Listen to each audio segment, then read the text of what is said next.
حاصل مطالعہ۔ اس پروگرام میں ہم آپ کے لیے لاتے ہیں مختلف تحریریں۔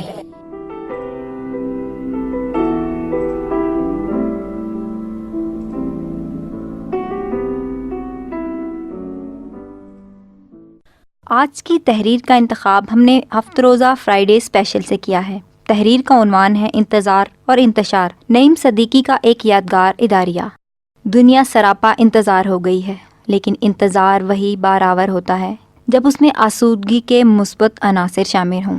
اس کو کارلائل نے اے گریٹ یہ یعنی ایک عظیم ہاں کا آنسر کہا ہے۔ آج کا زمانہ بڑے انتشار کا زمانہ ہے، لہٰذا آج کا شعور بھی ایک بڑے انتشار کا شعور ہے۔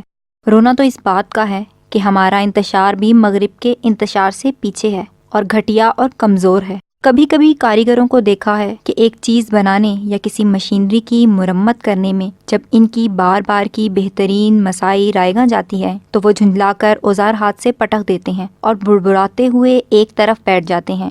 یہ ایک وقفہ انتظار ہوتا ہے، کسی نئے خیال کے ابھر آنے کا۔ کچھ ایسی کیفیت ہوتی ہے کہ یعنی آگے چلیں گے دم لے کر۔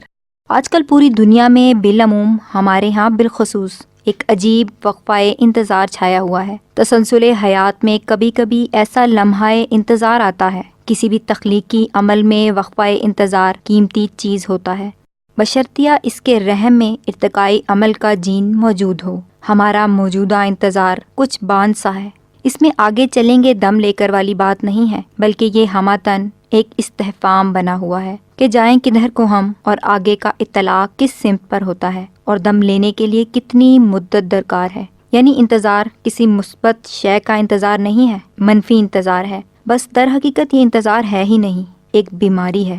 انتشار کی بیماری کا نام ہم نے انتظار رکھا ہے۔ اس بیماری کی تشخیص کرنا چاہیں تو پھر یہ سوال بڑا اہم نظر آتا ہے کہ جن لوگوں نے عظیم کام کیے اور عظمت تک پہنچے ان کے پاس کون سا کرشمہ تھا؟ جواب ہمارے پاس نہیں ہے۔ راکنگ کا مطالعہ یہ ہے کہ وہ تمام لوگ جنہوں نے کسی بھی زمانے میں عظمت کے پھول انسانیت کے دامن میں ڈالے، وہ زندگی کے کسی نہ کسی تصور پر مضبوطی سے قائم تھے۔